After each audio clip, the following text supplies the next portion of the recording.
Hello, everybody, and welcome. We are at the House of Aligned.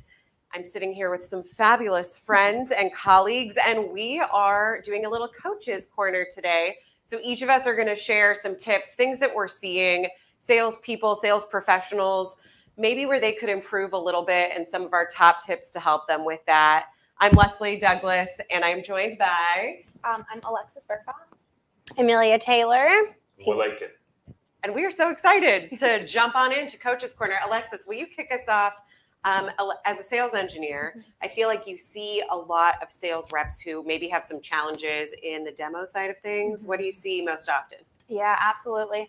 So ever since COVID, obviously everyone's been meeting remotely, right? We're all on calls back to back all day long. And a lot of times, especially if you're demoing a solution, you're bringing in an engineer.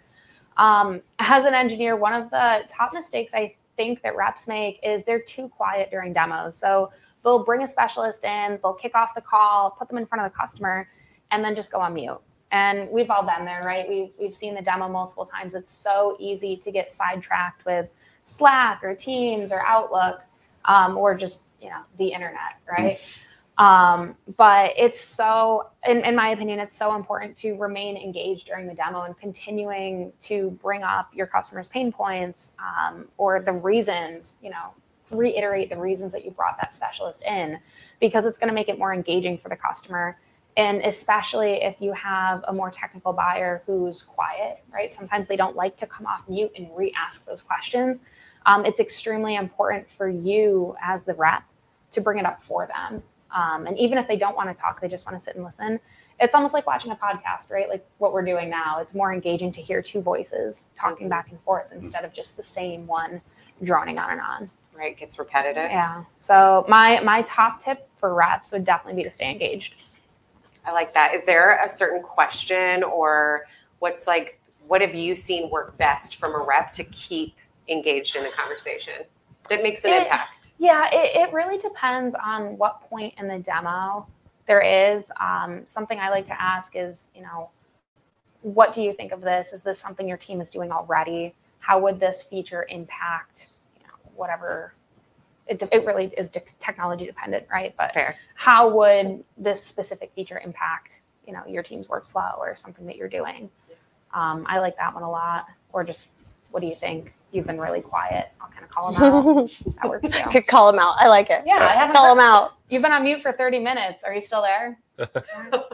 Like people would rely on you a lot to be that person who comes in. You're the technical person, so that's why they go quiet. They're like, oh, I did my sales portion. I got them, but now you do all of the tech talk. But especially as as an account executive, you are holding the relationship with the customer. Right. So it's part of that is nurturing that during the demo too.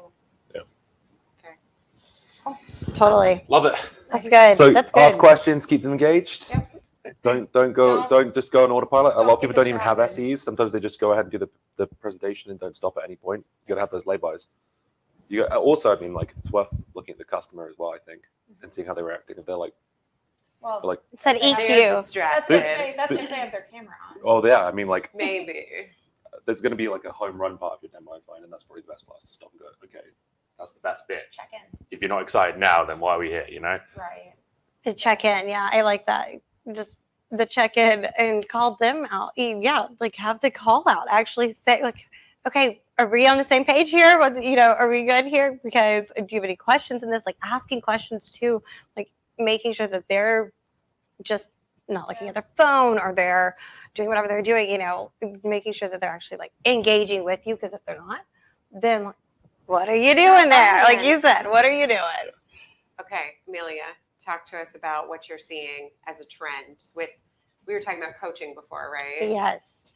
So coaches are not coaching the coaches. So from the top, moving down, there are coaches who are trying so hard to do things they don't know how to do, right? Because they've never been taught how to do certain things as to how to teach these reps EQ, IQ, right? Like how to actually, going into what you're saying, how to check that person in the right way. Okay, that's EQ, street smarts, if you will.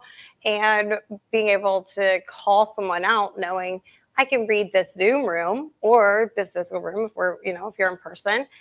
But having that relationship with that potential buyer is so key, because if they're going to buy, right, then you're going to continue to nurture that relationship. And that goes into, okay, if you have that EQ, IQ, you're with that buyer, potential buyer, they end up buying, right? But you build the rapport, you build that relationship throughout that buyer's journey, then they purchase. Continue that relationship. I think that's such a big thing.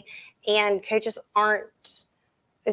trainers, managers, they're not taught from who's teaching them to teach their reps how to actually do that well and do it with intention.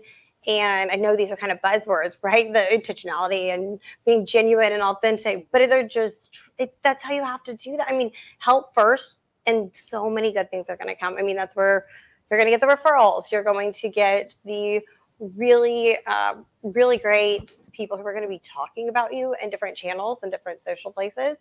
The dark social, we can, jump into that if you will. Hashtag dark social.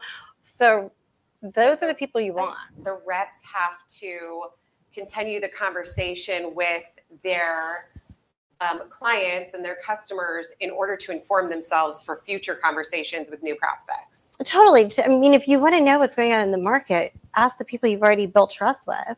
I think that's so important, because you're a peer to your buyer. Then y'all are peers. You're not just seller to buyer. You're actually that peer that you can say, hey, like, what's going on here? Like, or an intro, because you've already built the trust. So they would feel good about making that intro for you.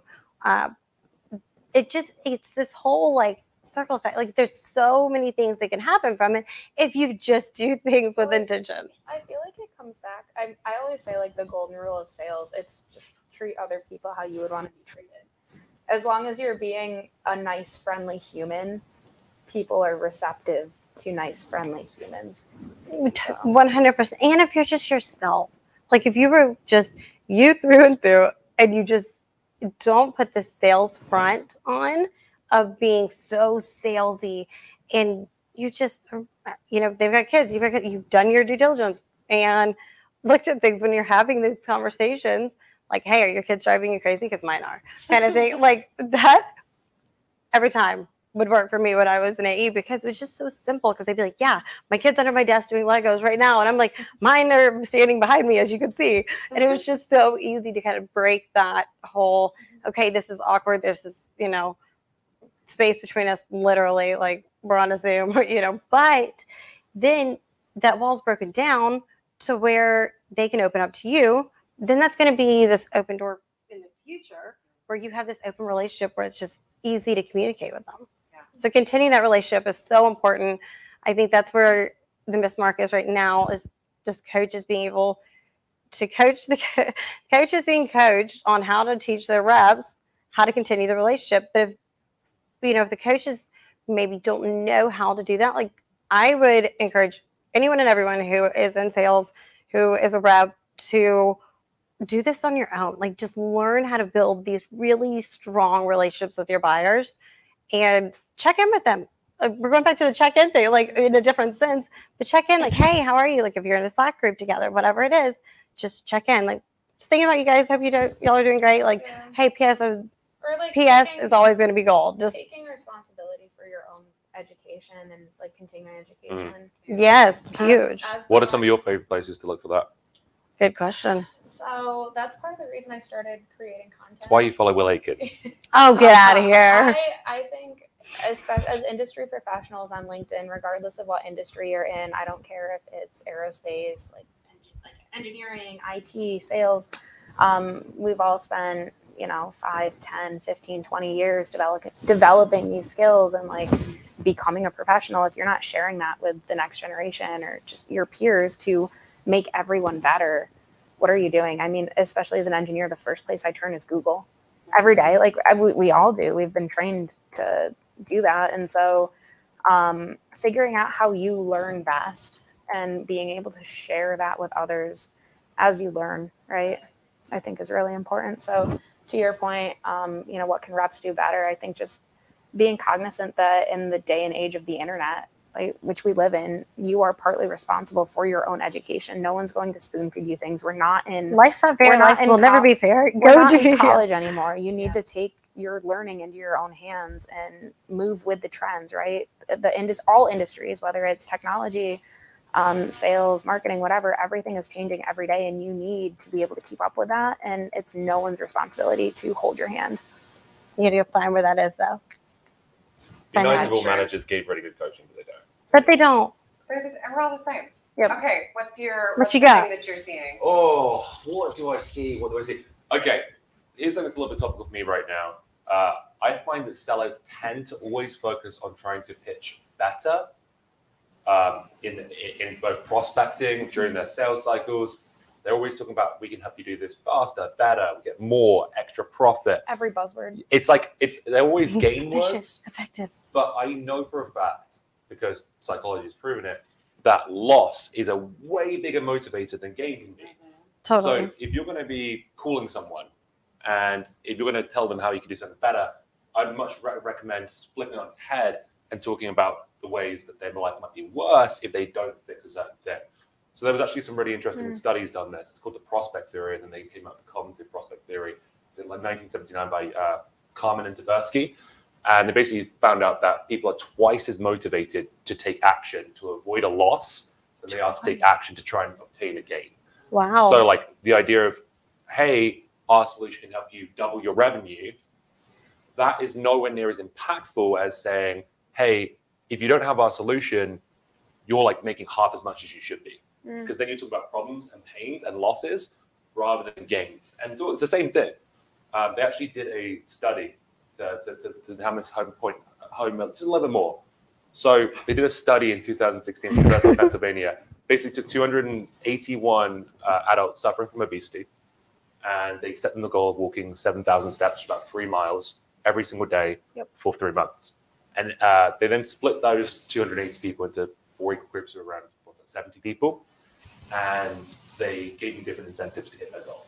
So the first group was given a gain incentive. They said, every day you walk that number of steps, you hit your goal, we're going to give you some money.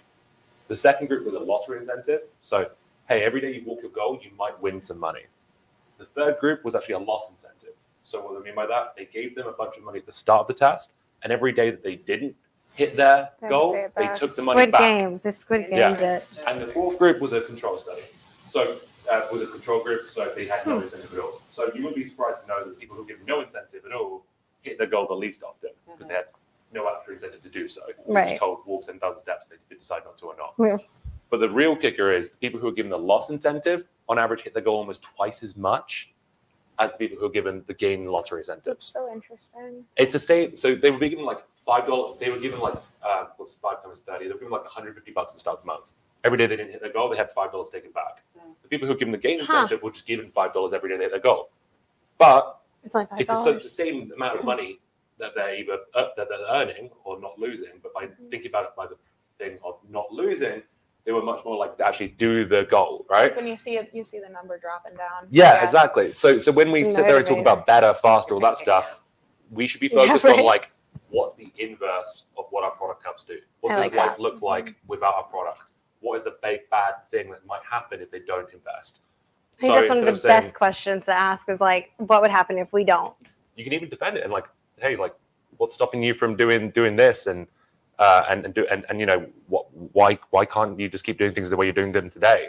But the point is, by uncovering a pain or a potential loss, or talking about the loss that you're going to help someone avoid, they're much more likely to pay you attention, show you interest in your solution when you're prospecting, and then throughout your sales cycle, they're actually much more likely to end up actually buying if you can show, or if you can talk about the thing that they'll be worse off by not having your product versus basically saying, perspective. We're going to make you better. Just switch language. We're going to make you less bad.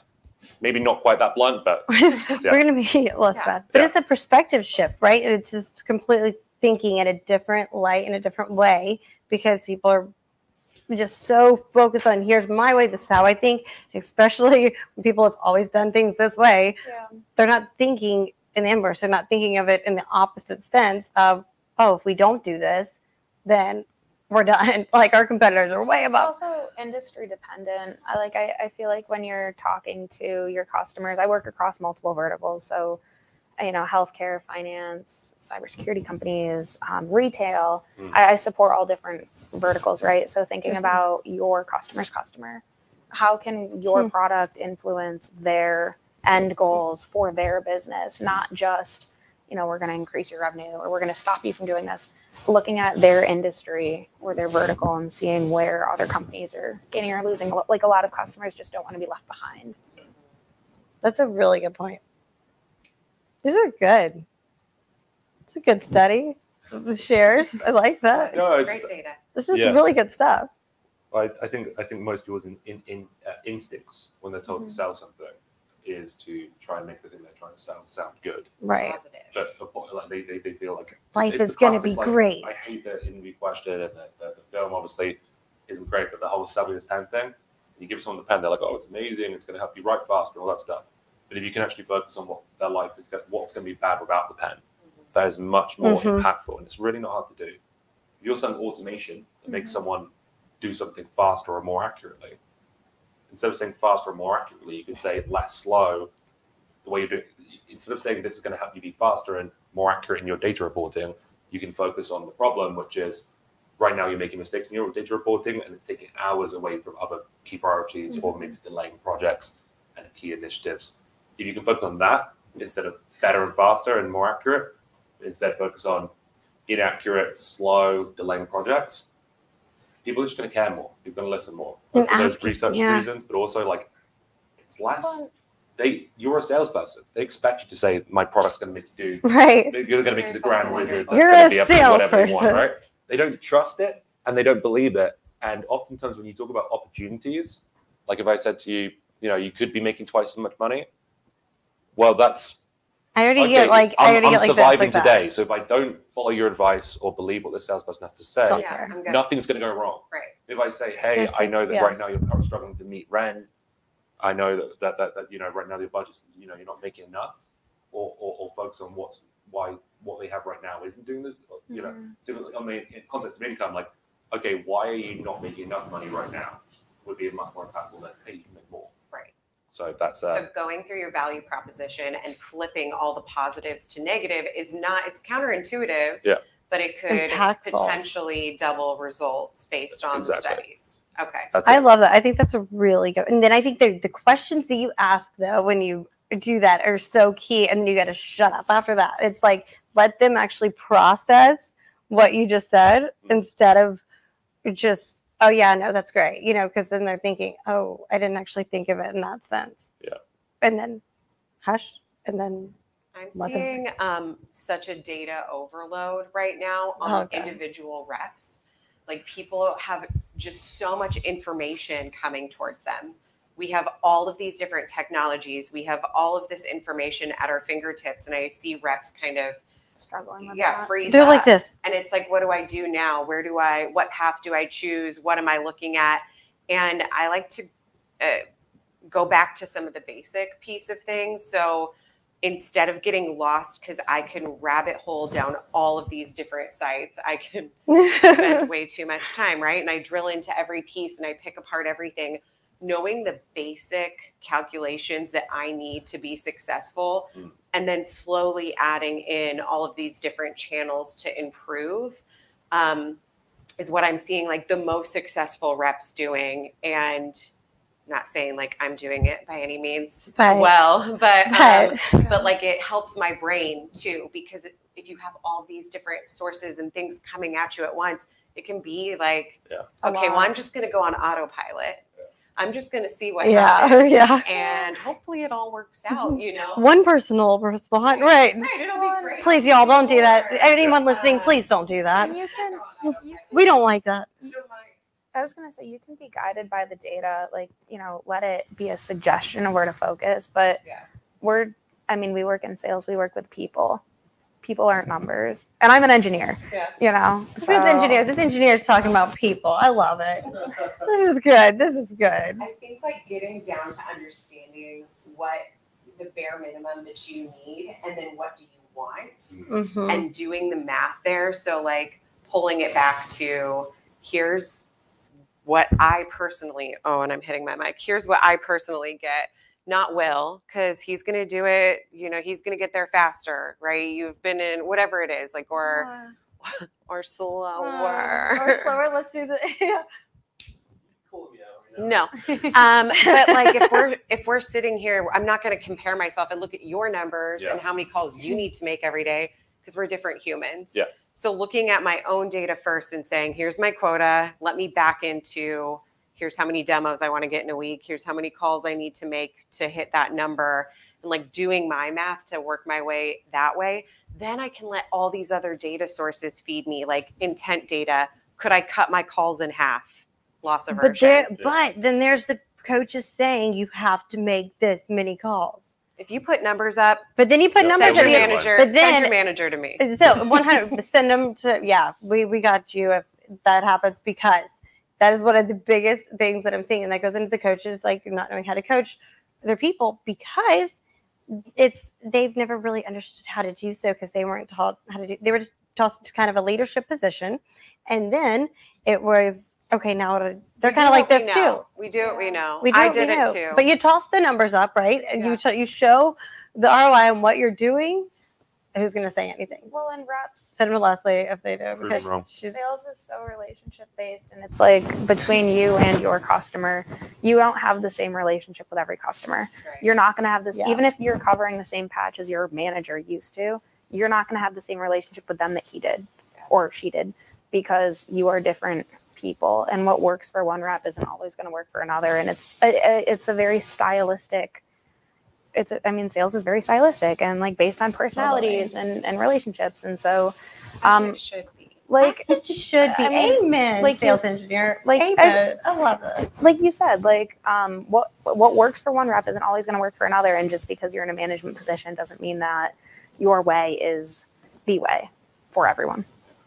Me and Leslie could jump on a sales call, the exact same customer, and say the exact same words, and we have a completely different result. Exactly. Because we're two different people. So I think managers try and do a one-size-fits-all approach, and that can be helpful when you've got people who are just don't know what to do. Show them how it's been done, but they also need to be emboldened and empowered to go and find how to sell their way, because there's going to be a better way for them specifically, and acknowledging that is important. If your manager is still, if you're listening, if your manager isn't willing to give you that freedom, I hate saying this because most managers will hate this. But I'm like, say it out loud. Say it loud. Go and prove them wrong.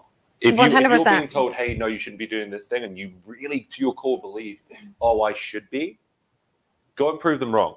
Do what they say, but invest the extra time and energy in also proving them wrong at the same time. And that way you can come to them and say, hey, look, I know you didn't think this was the right way to do it, but I've tried it this way, and it's been working really well. Can I do this more often now? The proof of concept, proof of value. That's a better conversation to have than like, hey, I'm going to keep doing it's the concept versus value, right? Like you can say the concept of anything all day long, but if you don't have the value and like the actual results from it, you got to have your receipt. You got to keep the receipt. Show what you've done. Go thrive, people. Thank you all for sharing your beautiful insights. Thank you. This was so lovely.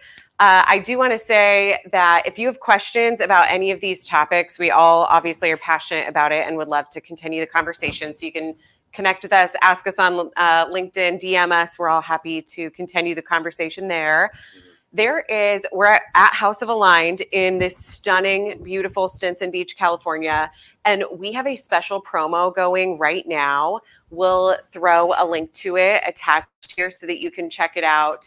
It is one not to be missed. It's going on for a week, the rest of the week. I believe so. So you have to grab that by the end of this week, but we'll link it somewhere down in the ethers. Find it on the interwebs. And if you haven't checked out Aligned yet, like all of us are utilizing it, and it's been phenomenal tool in my tool belt. I don't know. No, it's awesome. Yeah. Check it out. And we will see you. There's lives all day, so make sure you check the main Aligned page to see what other topics are coming up.